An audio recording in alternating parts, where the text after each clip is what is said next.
Hello, నా పేరు పీకు Sharada. COPD గురించి మీ సందేహాలు తీర్చడానికి మరియు అవగాహన పెంచడానికి ఒక శ్వాసకోశ నిపుణుడిని ఆహ్వానిద్దాం. మరి ప్రారంభిద్దాం. డాక్టర్, సిఓపిడి మరియు దాని లక్షణాలను అర్థం చేసుకోవడానికి మా సహాయపడండి. సిఓపిడి అంటే క్రానిక్ అబ్స్ట్రక్టివ్ పల్మనరీ డిజీజ్ అన్నమాట. దీని గురించి తెలుసుకోవడం చాలా అవసరం. ఎందుకంటే ఇది కంటిన్యూస్గా ప్రోగ్రెస్ అవుతుంది, అంటే ఎక్కువ అవుతూనే ఉంటుంది, కానీ డిజీజ్ తానంటే తాను తగ్గదు.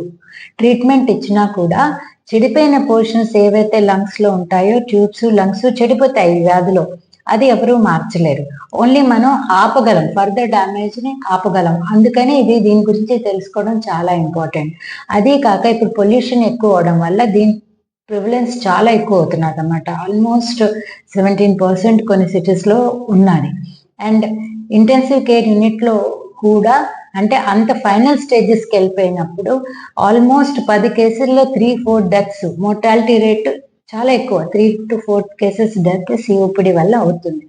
అందుకని దీన్ని తెలుసుకోవడం అన్నది ఇనీషియల్ స్టేజెస్లో చాలా చాలా ఇంపార్టెంట్, గుర్తించాలి. ఇంకా ఎలా గుర్తించాలి? ముఖ్యమైన విషయం ఏంటంటే ఇది ముఖ్యమైన సిమ్టమ్స్ దగ్గు, ఆయాసం. ఇవి సిమ్టమ్స్ చాలా స్లోగా వస్తాయి అన్నమాట. దగ్గు కూడా సాధారణంగా, అంటే ప్రతి మార్నింగ్ కొంచెం దగ్గు రావడం, కఫం పడ్డము ఎంత స్లోగా ఉంటుందంటే పేషెంట్స్ డాక్టర్స్ని అప్రోచ్ అవ్వరు. ఆయాసం కూడా ఎలా ఉంటుందంటే చాలా, టు బిగిన్ విత్, అంటే స్టార్టింగ్లో చాలా తక్కువ ఆయాసం ఉంటుంది. సో ఈ ఆయాసంకి అడాప్ట్ అయిపోతారు ప్రజలు, స్లోగా అడ్జస్ట్ అయిపోతారు. సో చాలా మంది డాక్టర్స్ని, స్పెషలిస్ట్ని అయితే అస్సలు అప్రోచ్ అవ్వరు. దగ్గు మందులు తాగడమో ఏదో ఇంటి వైద్యం చేయడమో జరుగుతుందన్నమాట.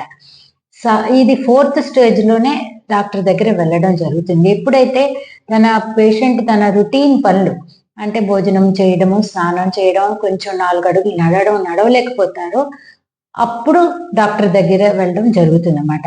ఇది ఇనీషియల్ స్టేజెస్ లో గుర్తించడం పల్మనాలజిస్ట్ కి చాలా సులువు. సింపుల్ టెస్ట్లు, సిబిసి పల్మరీ ఫంక్షన్ టెస్ట్ చేస్తే మీ లంగ్స్ ఎంత డ్యామేజ్ అయ్యో చెప్పగలరు. దాన్ని బట్టి ట్రీట్మెంట్ తీసుకోవచ్చు. సో ఈ ఇనీషియల్ స్టేజెస్ లో వెళ్ళడం అన్నది చాలా అవసరం.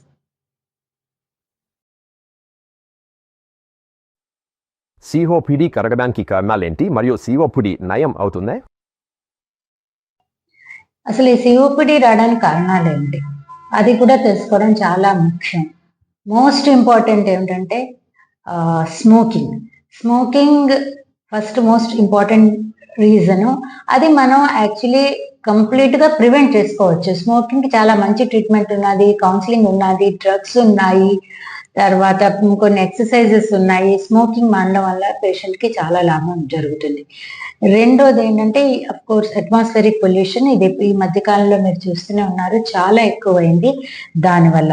తర్వాత బయట రోడ్డు మీద పొగలు పేపర్లు కాల్చడం, రబ్బర్ టైర్లు కాల్చడం, ఇవి కూడా దీనికి కారణం అవుతాయి అన్నమాట. ఏదైనా చెత్త కాగితాలు, చెత్త కాల్చడం, కర్రలు, ఇవన్నీ. అందుకే గవర్నమెంట్ కూడా ఆయిల్ మాన్పించి గ్యాస్ వాడడం మొదలెట్టింది. సో పొల్యూషన్ అన్నది చాలా ఇంపార్టెంట్. థర్డ్ ఏంటంటే రిపీట్గా అయ్యే లంగ్ ఇన్ఫెక్షన్స్ అన్నమాట. సాధారణంగా చాలా మందికి లో ఇమ్యూనిటీ, షుగరు, లేకపోతే హార్ట్ ప్రాబ్లం ఉన్న వాళ్ళకి లంగ్ ఇన్ఫెక్షన్స్ కూడా రిపీటెడ్గా వస్తాయి. అది వాళ్ళు నెగ్లెక్ట్ చేస్తారు. ఏదో సూపర్ఫిషియల్గా దగ్గు మందులు వాడేసి అప్పటికప్పుడు తగ్గిపోతుంది కదా అని క్లియర్ చేసుకోరు. So even repeated lung infections కూడా మనం కంట్రోల్ చేసుకోవచ్చు వ్యాక్సినేషన్ ద్వారా, కరెక్ట్ ట్రీట్మెంట్ ఇవ్వడం వల్ల. సో ఈ కారణాలు కొన్ని ఏమో జెనెటిక్ గా ఉంటాయి, చాలా మీకు ఇతర కారణాలు కూడా ఉంటాయి. కారణం బట్టి ట్రీట్మెంట్ జరుగుతుంది. డాక్టర్, సిఓపిడి నిర్వహణ లేదా చికిత్సపై కొన్ని అంశాలను తెలియజేయండి. సిఓపిడి మేనేజ్మెంట్ అన్నది డాక్టర్స్, పల్మనాలజిస్ట్ చాలా చక్కగా చేస్తారు. ముఖ్యంగా దీనిలో ఇనీషియల్ స్టేజెస్ లో గుర్తించాలి ఒకటి. రెండోది ఎంతవరకు మన లంగ్స్ డ్యామేజ్ అయిపోయి ముఖ్యంగా వాటి నుంచి ఎవరు ఏమీ చేయలేరు, బట్ మిగతా పోర్షన్ ఆఫ్ ద లంగ్స్ జాగ్రత్తగా కాపాడుకోవాలన్నమాట. దానికి కూడా చాలా మంచి మంచి మందులు వచ్చాయి. అలాగే రెస్పిరేటరీ ఎక్సర్సైజెస్, ప్రాణాయామం, అవి కొంత ప్రివెన్షన్ కి హెల్ప్ చేస్తుంది.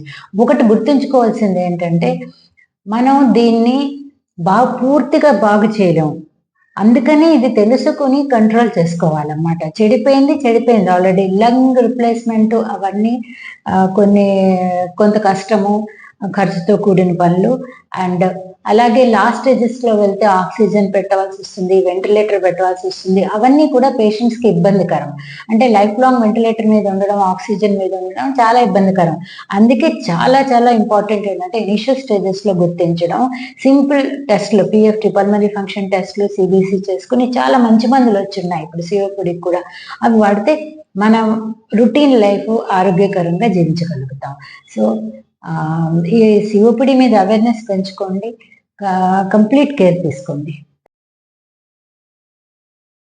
మీ సమయానికి మరియు సమగ్ర వివరణకు ధన్యవాదాలు డాక్టర్. ఈ సమస్య గురించి అవగాహన కలిగి ఉండాలని, శ్రద్ధ తీసుకోవాలని కోరుతున్నాను.